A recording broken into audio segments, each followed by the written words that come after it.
alos, eo.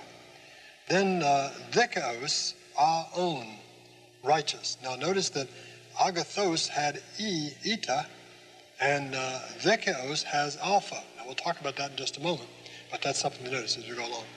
Iero, I raise up. Iero, I raise up. That's a verb, a new verb for you. Eremos, a desert. Note that too. Eremos, but it's feminine, a desert. Eskatos, on, last. Kakos, on, bad. Kalos, on, good or beautiful. Kyrios, the Lord or a Lord. Kyrios, Mikros, aon, little or small. Nekros, aon, dead. And then the article, oito. Now you've seen this before. Oito, that's the article, the. Othos, a road or a way. And notice that's Omicron sigma ending, but eta indicating that it's feminine. Pistos, on, faithful. And then protos, on, first. And we have to talk about a couple of things here. First of all, that eta or alpha. Which is it going to be? Agathos, eta. And then dikaios, alpha. Now what that means is that the eta is going throughout the entire feminine singular, or the alpha is going throughout the entire feminine singular. So we're not talking about just two cases, we're talking about the whole singular. If it has an eta there, it's going all the way eta throughout the singular. If it has an alpha, it'll be alpha throughout the singular. Now, how do you know which? How did Machen know to put the eta or the alpha in there?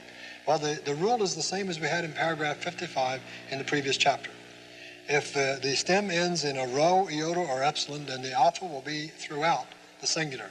Same letters, but different results. That is, there won't be a mixture, but one solid. So that's why the theta is the last letter of the stem of agathos, and therefore the letter in the feminine is going to be eta. The dikaios, the last letter of the stem is iota, therefore the letter is going to be alpha. Now notice on through. Eskatos, the last letter is the toph, therefore it's not rho, iota, or epsilon, therefore eta. The same as kakos, same as kalos. Mikros is ends in rho, that is the stem does, and the alpha will be in the feminine, singular. Nekros, same thing. So I think you can see how that goes. Follow on through, watch it, and then we'll come back to it a little later. Now, notice also in the paragraph just below the vocabulary that eremos and othos are feminine. Now, the ending and the whole form is going to look just like logos. Os, u, o, on, aon, s, us. It's going to look exactly like logos, but it's going to be feminine. Now, in your workbook on page 11, I've said there are two nouns which look masculine, but are declined, and their decline is masculine, but they're really feminine. Now, notice that next sentence. The way you can tell is that the old, dry, dusty road and desert are feminine. The old, dry, and dusty things are feminine there. The road and the desert. We'll get back to the men later. We'll get that in the next chapter.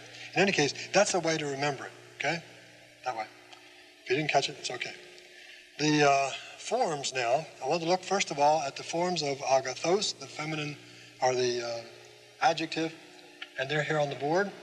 You see that agathos, and these are at the bottom of page 33 in Machen, you see that you have the same as logos here. Just like logos. Os, u, o, on, is, us. This is just like graphi. In. Whoever put that up there got it wrong. In, and then eon, es, as. And then doron, on, u, o, on, and on, is, a. In other words, then, these are going to be just like your nouns because they have 24 forms, because they're going to have to modify. I can say the good word, I can say the good road, I can say the good writing, gravi, or I can say the good gift. And I can say it in any form. So I need all 24 forms for good in order to be able to use it in all areas, masculine, feminine, and neuter. Now, these forms then we'll put later on in the workbook following the others. So those are the forms of the adjective, Now we want to look at the forms of the article, and they're on in Machen, page 34, paragraph 63, and I have them written over here on the flip chart. The article is the.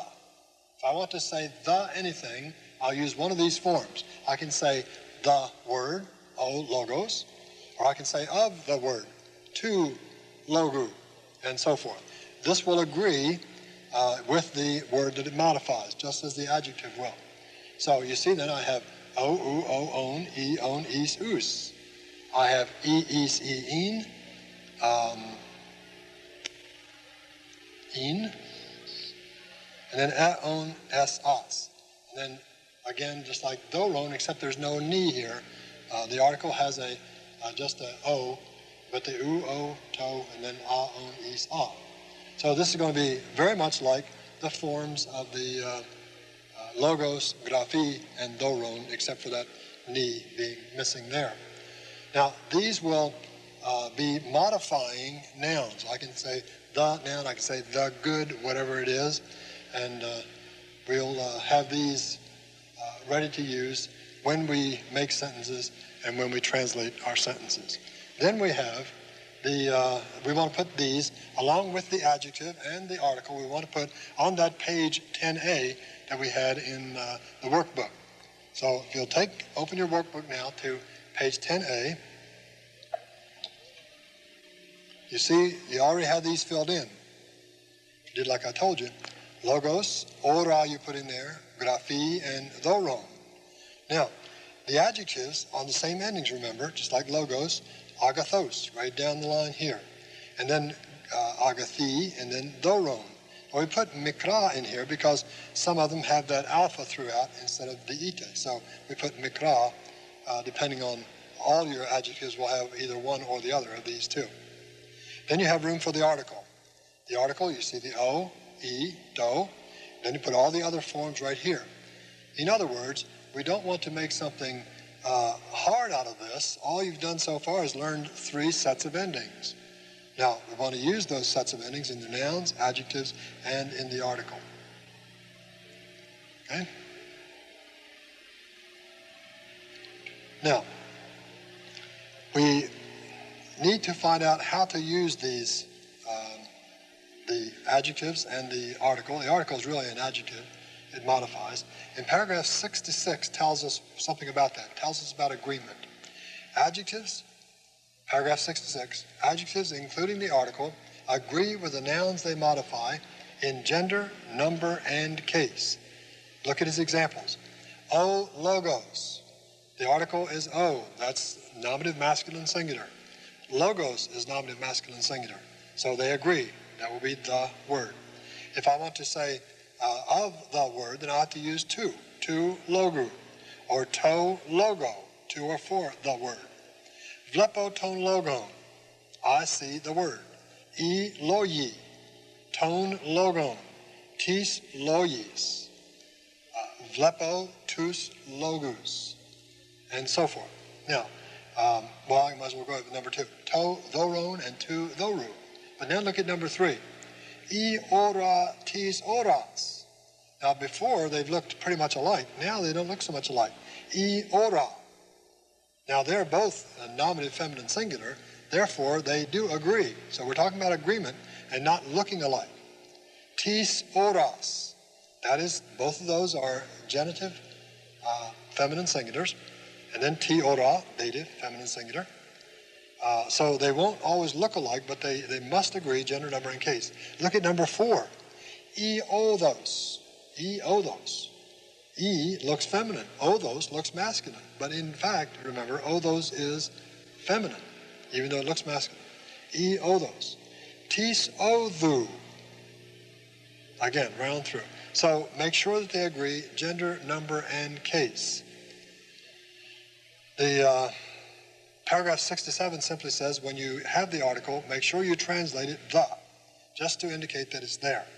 Or if there's no article there, then say a in the singular or simply plural in the plural. But don't ever get the idea that's all there is to it. That's all we can do right now at our stage of the game. Now we want to ask ourselves, how do we use the adjective? I'm going to follow along what Machen does, and then I want to show you how we can simplify it a little bit, I believe. Paragraph 68. Adjectives are used in two distinct ways, either attributively or predicatively, as attributive or predicate position. We call this position. Attributive position, predicate position.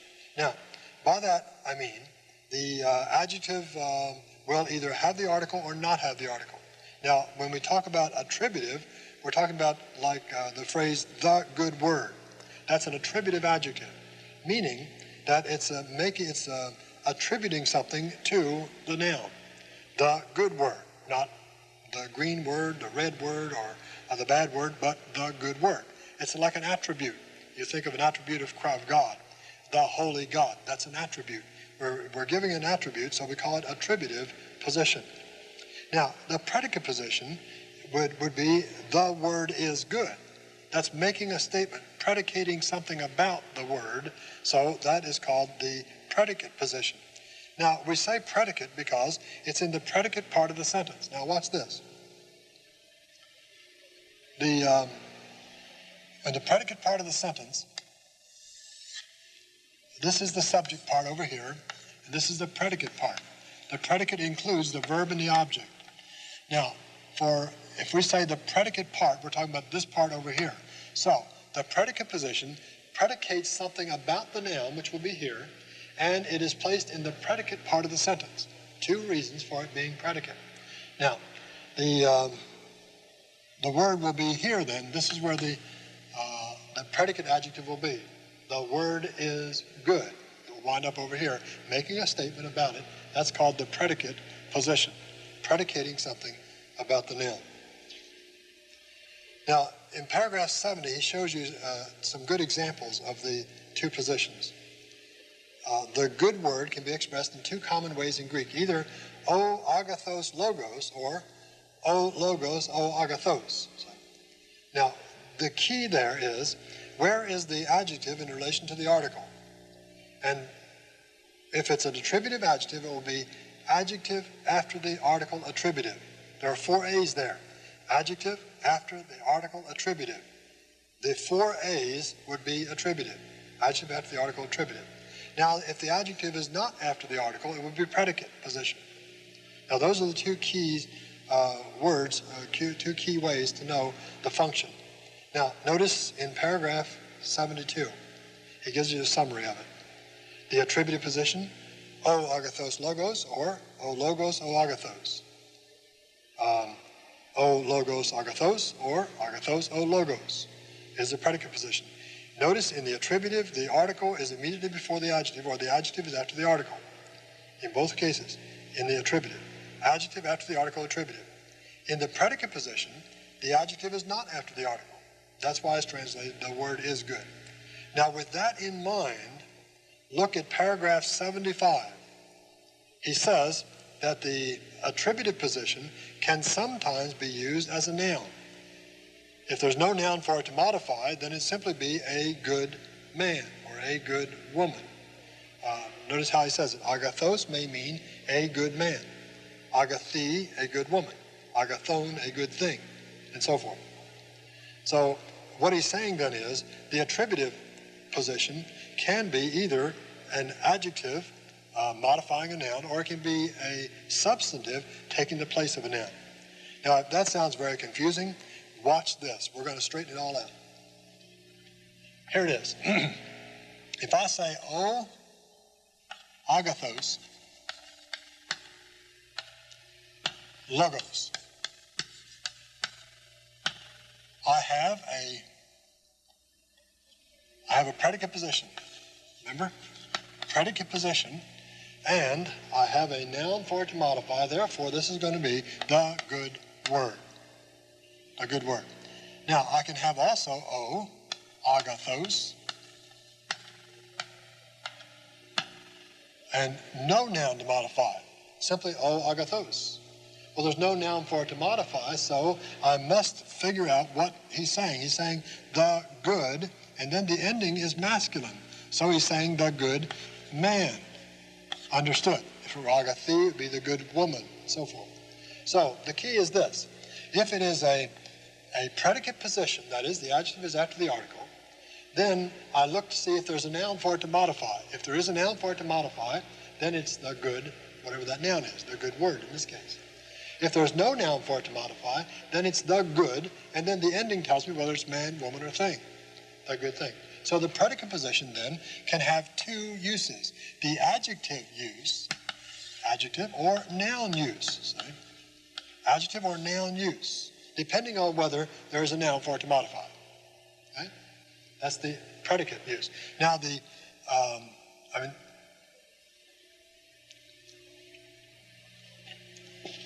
see what I did? Just see if you're awake. That's the attributive use. The attributive. The attributive. Adjective after the article, attributive. Now the predicate use is the adjective without the article. Agathos, and it could be o logos. Now, Agathos o logos. This is going to be a predicate adjective, and it will be the word is good. Now, in order to diagram those, we do it this way. This one would be logos o agathos. This one would be o man agathos. This one would be logos o, and then we'll have to put is in here. When we get a Greek word, we'll put the Greek word is, but now we don't have that. The word is, and then agathos.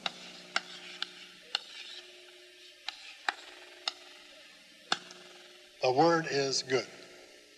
O logos agathos. So there are three uses then.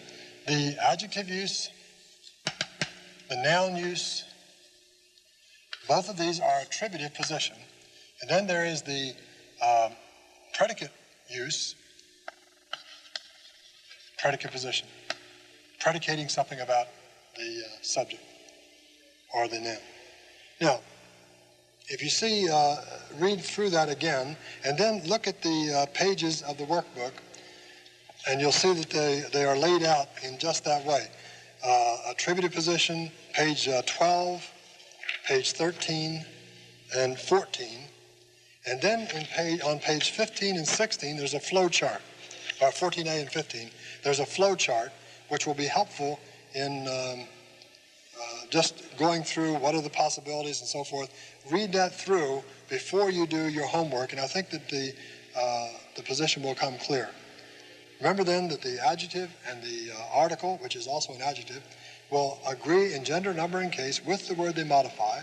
They can be used in a predicate way to make a statement about the noun, or they can be used in an adjective fashion to attribute something to the noun, or to take the place of a noun as a substantive. Now, you'll see on page 63 of the workbook some more illustrations of how to diagram. That's back in the addendum. Look at that, and then you'll find some of these exercises that are on page 37 and 38. You'll see some of those used as examples. Again, do 10 Greek to English and 5 English to Greek, and then you'll be ready for the next chapter, which is the prepositions and the one more noun of the first declension.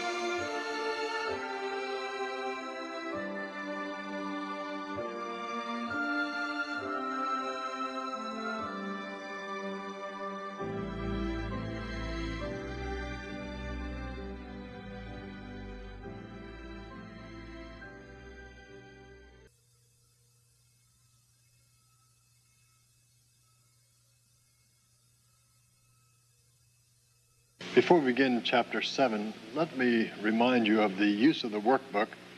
On page 12, there's a section which explains the adjective.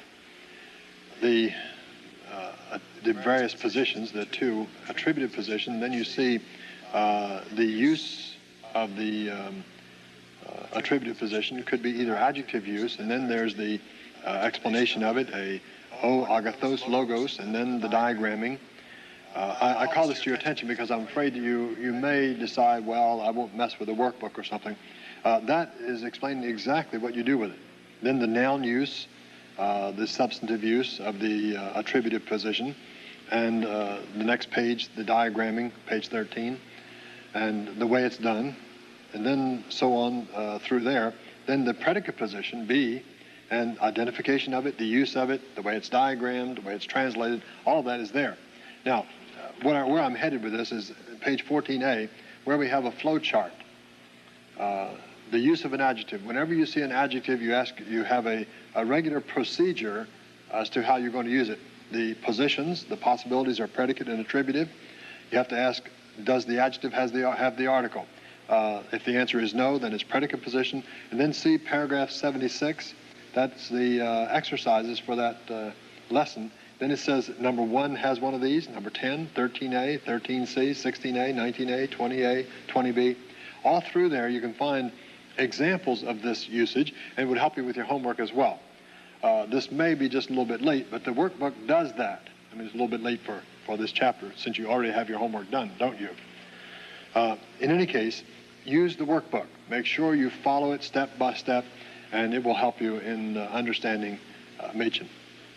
Now to chapter 7, page 39 of Machen, and workbook, page 15 and following. We'll look at the vocabulary first.